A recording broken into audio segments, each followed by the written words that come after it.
Let's get ready to rumble!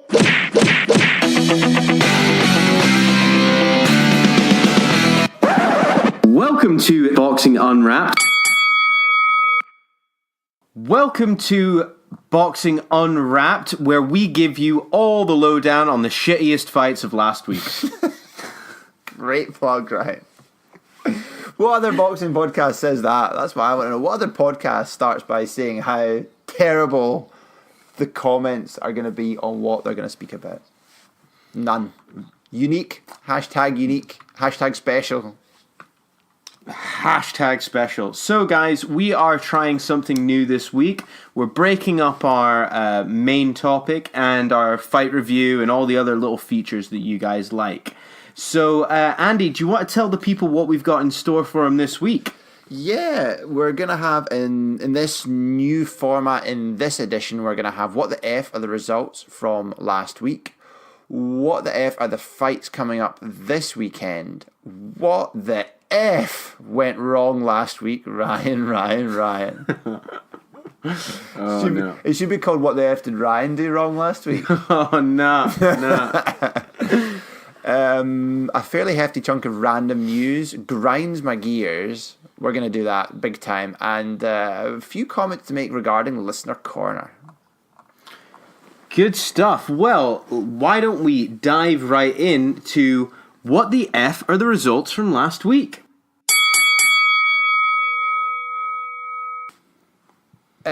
Yeah, let's do it. Let's do it. James Degale versus Chris Eubank Jr. ITV box office, Showtime. The result that everyone expected or the result that no one expected? Oh, you know what, man? It was the result that I did not want, because actually, okay, this is my take on it. Right, go on, Ryan. This is my take on it. That James Degale crumbled. Like he seemed to have like ring rust to the point where he got in a ring and forgot what he was supposed to do. Right? And like fair.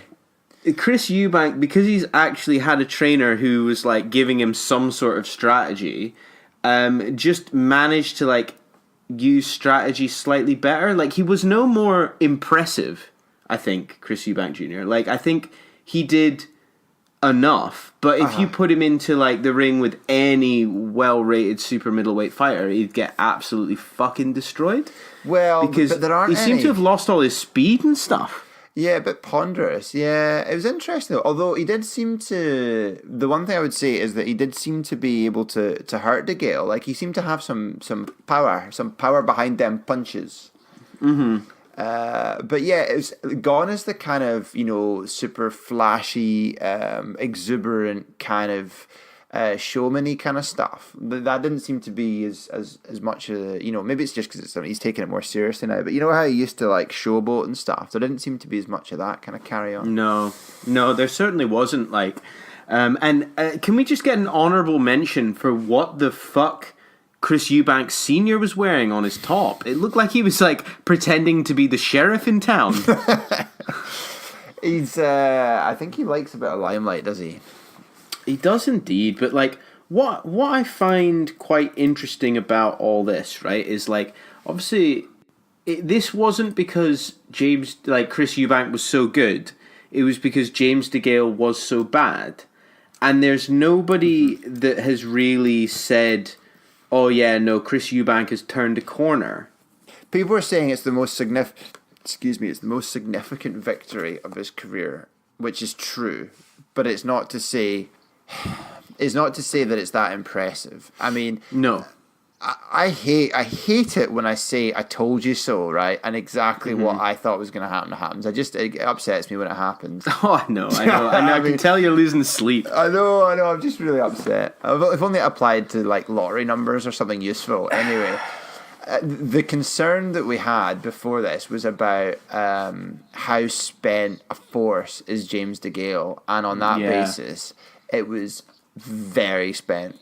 Why did he keep diving in and hugging? Why did he keep going for? He kept trying to swing from out of distance and then falling into a clinch. Why was Degale always hugging him? I couldn't understand why he thought that how is that effective? It made it ugly.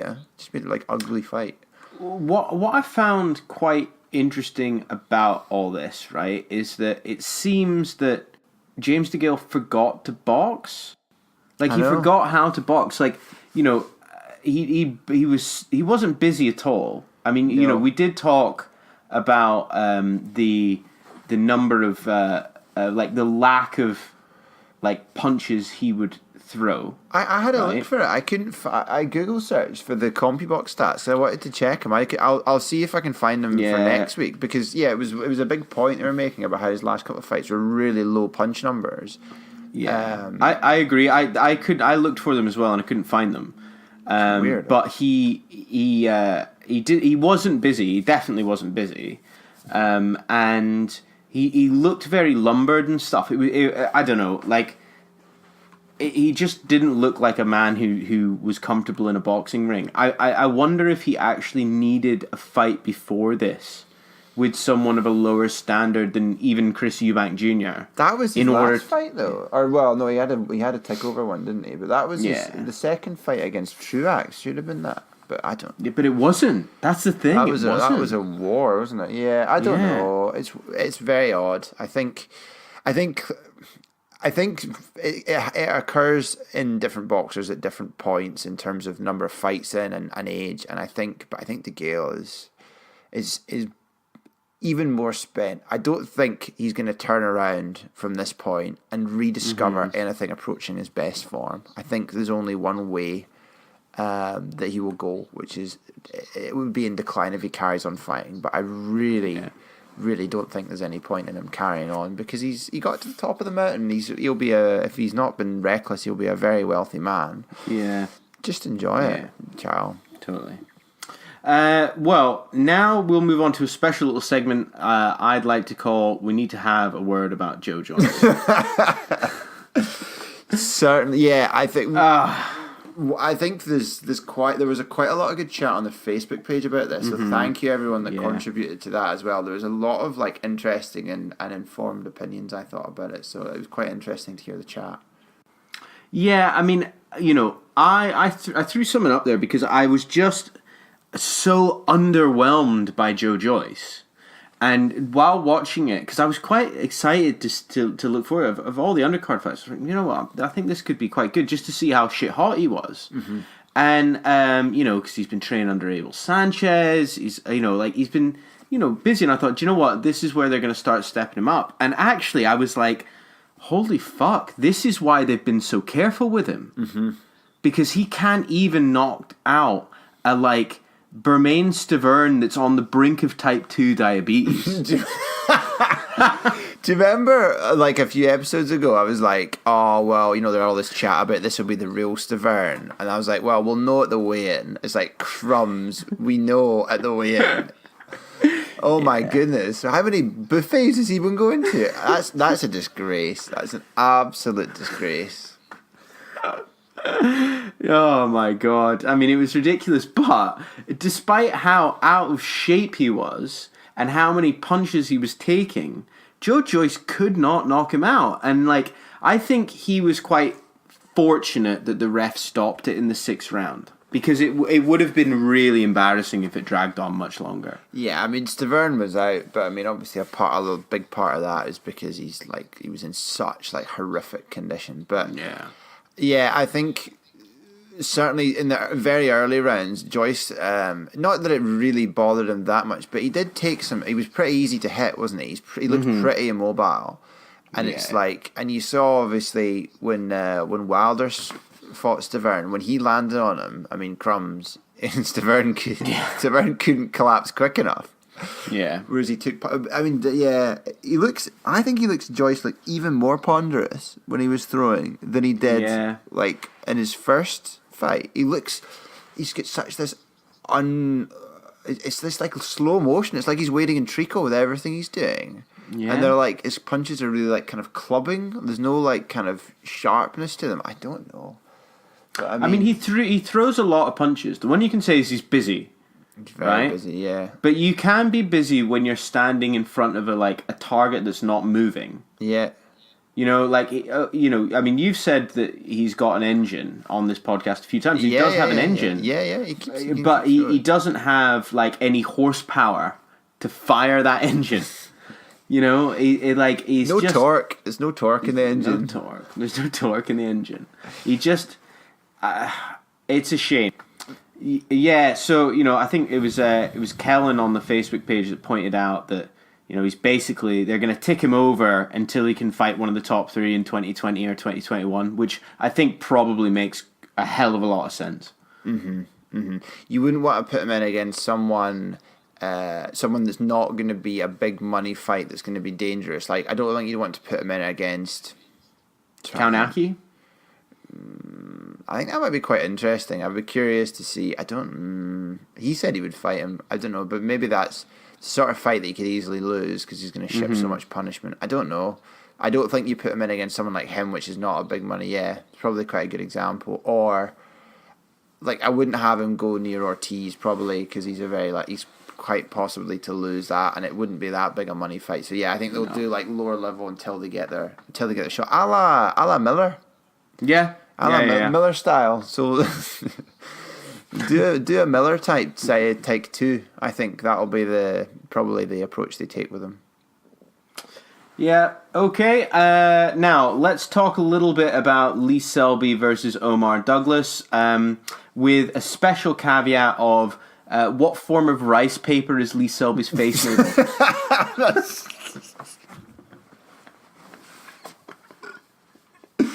It's so transparent, you can't even see it.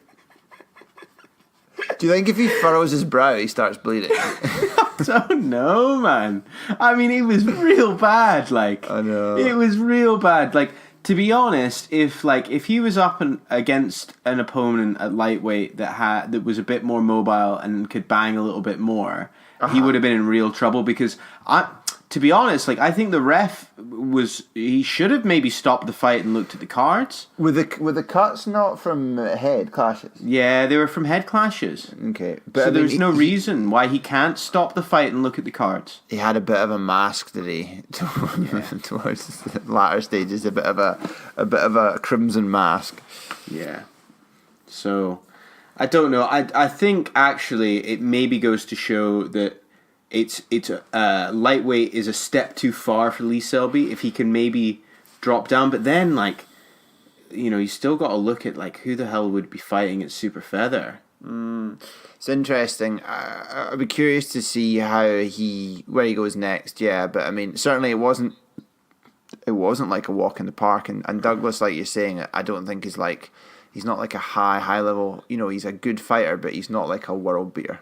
So it's kind of like, is he still kind of growing into that weight, or is he just not going to be up with the very best? Well, the very best lightweight's a pretty tall order, to be honest. But anyway, yeah.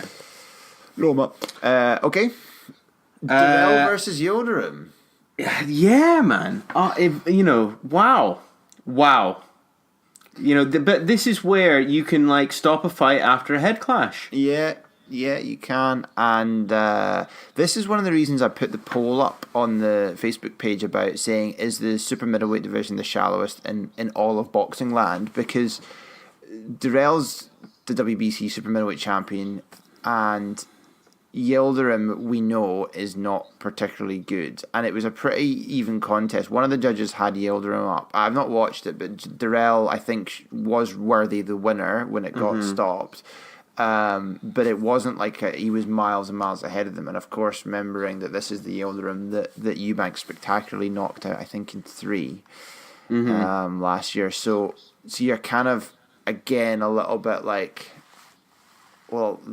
these are not great level fighters. So you're really struggling to find who are the interesting fighters at super middle, and they're pretty thin on the ground. Brandon Rios versus Humberto Soto, Sky Sports and DAZN from Mexico, Tijuana, Mexico, at welterweight. Rios lost this fight. Soto won by a reasonable margin in his 81st fight. A bit of a surprise, and it's kind of where does Rios go from there? Also, just want to mention here, just a cheeky little mention that actually quite disappointed that ITV box office didn't have a single female fight on their undercard. Just saying. Hashtag just saying. Hashtag just saying. So, let's move on to what the F are the fights this weekend. Pretty slim pickings again, I'm afraid. In the US, there's Landy Lara versus Brian Castano for the Super Welter WBA regular belt being shown on Showtime in the US, but not in the UK as far as I can see. Possibly a little bit interesting on the undercard of that. I think Lara will beat Castano, by the way, in case anyone's interested. That's my pick. Luis Ortiz is fighting Christian Hammer on the undercard. And by the way, this card's taking place in Brooklyn at the Barclays Center. So, Christian Hammer, we've talked about, is something of a kind of heavyweight gatekeeper. Yeah, it's like gatekeeper versus gatekeeper. Oh, controversial, Ryan. Controversial. Gatekeeper versus old man. Old dude who wants another shot at the top. Old dude whose hourglass is quickly emptying. Yeah. Fuck no. I don't know. I think Ortiz is going to be in these type of fights until he gets another title shot or he retires. I think, I think similar to Joyce, I don't think he's going to be risked against a kind of live opponent if they're not going to be worth a lot of money. Yeah. So anyway, that's on the undercard for the Lara Castano fight. And also you've got headlining a BT Sport card from glamorous Peterborough, Jordan Gill versus Emmanuel Dominguez for the WBA International Featherweight title. And also not on TV, but Trump Turnberry hosts Lucas Brown this weekend. Everyone go down. Let's go down to Trump Turnberry and have a right good party. Yeah. I think that's about your whack. Pretty slim pickings. Well, let's move on then to what the F went wrong last week. I've got something that I've been kind of mulling over, but it kind of it goes across what the F went wrong, some random news, and grinds my gears. Jesus, right, okay. So what I'll do is I'll probably park that and save the whole piece to be my grinds my gears. Right, okay, deal. Okay, so other than that, there's very little that what went wrong. You did have a couple of linguistic mishaps, I think, Ryan. Oh, did I? Yeah, just a little bit. First of all, you called Degale to beat Eubank. That wasn't a linguistic, but I just thought it was funny, so I would mention it. There were a lot of people that thought betting on Degale to win on points was, and I quote, printing money. That seemed to be the line that there was quite a lot of people rolling out in advance of the fight. So all those people printing money are, making a mess of things because that shit wrong. That shit wrong. That shit wrong. That shit way wrong. You said HBO when you were talking about involvement in boxing. I think you meant Showtime. Showtime. And you also said, rather comically, you said Styles versus fights rather than Styles make fights. Crazy guy. Crazy guy. That's all I had, though. So pretty light. Cool. When we take out the big piece. Right. Well, okay. Well, let's move on to some random news. I'm going to break your heart, Ryan. What's that? Lomachenko's retiring. What? Lomachenko said his retirement is not that far in the offing. He's saying that he doesn't know how much longer he's going to do it because he's been boxing since dot. And he's like, I think he wants to unify and maybe have a couple of mega fights, and that's him. And he's a bit pissed off at having to fight Crola because it doesn't get him any closer. It's just defending. It's his mandatory challenger. He doesn't get to add another belt, which he was going to if he could have fought Comey first. Yeah. But obviously Comey injuries. But he's saying he's not going to be doing it indefinitely. I think he's 33 maybe, and he's been at this game a while. So he says he's seeing the end in sight. He wants to unify. Oh, he wants a crack at Davis. He wants to smash him onto Davis's face in, which would be very entertaining, I think. Absolutely. And I think he said he's even willing to drop down and wait to take on Davis. Although, by the looks of him, Davis could easily go up. If I were Loma, I would probably make Davis go up rather than go down. Yes, I would. I would definitely. So we need to get seeing him, Ryan. You can't miss him. No, I can't believe they're fighting in LA. I'm so annoyed about that, actually. I know. So annoyed. Ghana we would have gone, but LA is too far. Yeah. I'd fucking go to Ghana, man. I'd go to Ghana all day long. I stayed from Edinburgh to Ghana. Let's drive. We'll drive to Ghana. Oh, that would be a hell of a road trip, man.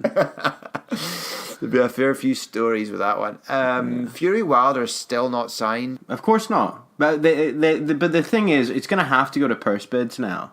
Has to. I know. What a mess. What a mess. April 27th, they're doubling down again with fights from the World Boxing Super Series. This one's going to be in the States, but the venue's yet to be confirmed. But you're going to have Prograis versus Relic and Donaire versus Tete all on the same card. So that is going to be a good night of fighting. Where exactly, we're not quite sure. But it will be announced soon. And so, just announced the cruiserweight fight for the World Boxing Super Series, the Dorticos versus Andrew Tabiti, has been added to the Bradis Glowacki fight on June 15th in Riga, Latvia. So they're loving this doubling up shit. Yeah, it's good, is it? I like it a lot. That would be good to go to. We could go to that. That would be good fun, I reckon. Yeah, it would be. 'Cause pints are like 2p. Yeah, I think Riga's apparently like good fun as well. Anyway, we'll put it under consideration. Maybe. Sweet. The only other thing I had was quite funny in case anyone's not seen it. Did I send you? I don't know if you've seen it. Some of the DAZN stuff they're putting out as promo material for the AJ Miller fight. Did you see the edited video clip from Coming to America? No, I have not seen it. You have to watch it. You have to watch it. It's like, I can't believe they've done it, but also it's very funny. I won't spoil it too much, but basically it involves superimposing heads on Eddie Murphy, and I can't remember the other actor's name, but they're Nigerian princes, are they? And is it Nigerian princes try to make it in the Big Apple, try to find romance for the right reasons in the Big Apple. But that's brilliant. It's quite funny, and it's quite like, I can't believe they've done that, but maybe we could put a link up to it on the Facebook page. Have a watch. But DAZN are going a bit like left field with some of the promotional stuff, which is quite fun. I think that's it. I think that's it for random news. Well, do you want to tell me then what grinds your gears this week, Andy? You know what really grinds my gears? I will do, and I said that the kind of grinds my gears could have gone across what went wrong, random news, and grinds my gears. Absolutely, yeah. So what it is this situation with the WBO super middleweight belt, right? Mm-hmm. So do you remember last week I said I was struggling to find that Gilberto Ramirez had vacated the belt, but he must have vacated the belt because Billy Joe Saunders and Shafat Sufi are fighting for the WBO super middleweight belt. Yes. And I was like, well, has Ramirez actually vacated it? And apparently the chat was that he had vacated it, because you have to vacate it if you want to be immediately considered the number one contender for the WBO in the next weight class up, which is challenging Sergey Kovalev at light heavy. Now, yes. So the fight with Saunders and the Sufi has been announced, and it's been announced that it's for the WBO super middleweight title.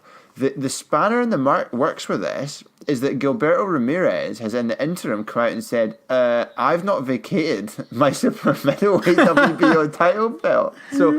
So what the actual is going on, he said he had an agreement in place with the president of the WBO, who he's got like a pet name for, I can't remember what it is, but saying basically he spoke to him and he can have a crack at light heavy without vacating his belt. So he's saying, I haven't vacated, by the way. What are you boys talking about?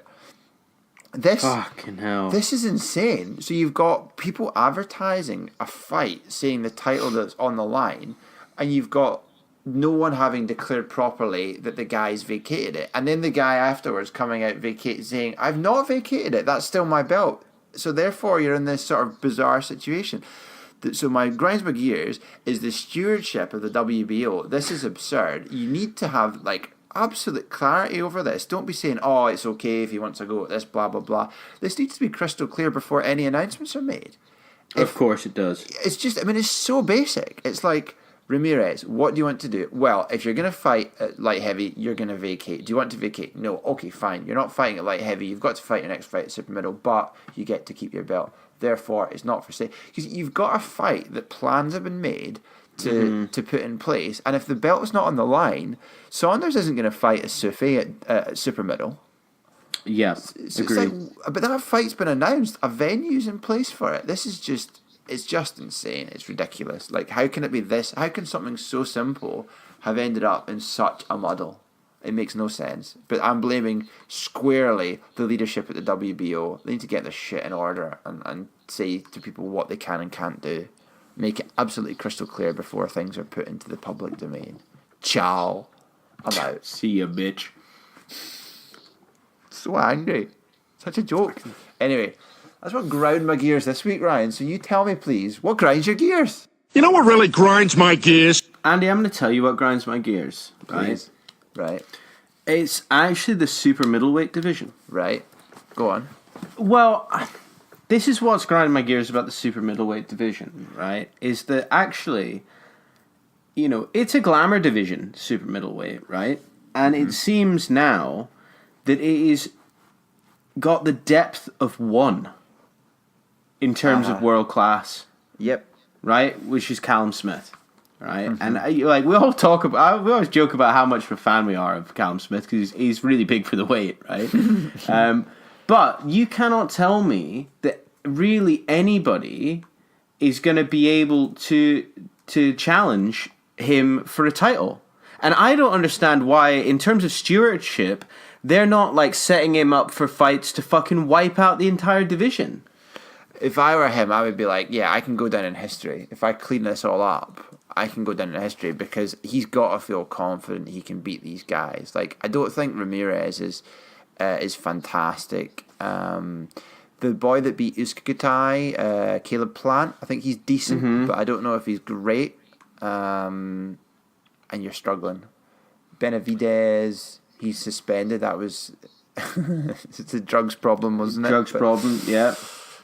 He's good but not great, I don't think. So yeah, I agree. It's if I were him, I'd be like, I want to be undisputed. I want to clean up, and that's like proper history making. And the history books will remember that you did it more so than the fact that all the other guys were like a bit rubbish. Absolutely, because like I mean, the Transnational Boxing Rankings Board has James Degale at number 10 right now. You know, I mean, let's think about that. And like, I mean, anybody could have performed better than James Degale in that ring on Saturday night. Yeah. And, you know, I don't understand why all of a sudden the super middleweight division is looking like pretty piss. It's a bit of a wasteland, really isn't piss. it? It's such a wasteland. It's fucking Tumbleweed City. You know? And so I wouldn't be surprised if a lot of bigger super middleweights just jump up that division for the fucking sake of it, because like you've got Chris Eubank Jr. at number 5. You know? Yeah. I don't know. I just think it's a shame. It's a crying shame. It is a shame. It's a shame. We'll see what happens. We'll see who the ones to emerge are. Yeah, absolutely. They need some new blood in that division, do they? They need some new blood. Honestly, we need an Olympics real quick. We need an Olympics. We need people to have been coming out of the Olympics 4 years ago to to now be in a position to be fighting. Right, well, with that in mind, guys, just a little bit of listener corner. Thank you so much, everyone, for getting so involved on the Facebook page recently. It's fucking great banter going on, like. Yeah, it's in danger of becoming informed conversations, informed debate. Know, it's never what we thought would happen. Wind it in a wee bit. But, you know, please let us know how you feel about these new episodes. Are they shit? Are they not? You know, is this the removal of sugar from Iron Brew? Right, that's what we want to know. And if not, then like, you know, we're going to try this for a little bit, and if it works well for you guys and works well for us, then we're going to keep it. If not, we're going to fucking get shot of it. So you be the judge, guys. You're the listeners. Yeah, you have the power. So yeah. So anyway, guys, with that in mind, it's goodbye from me, Ryan. And goodbye from me, Andrew.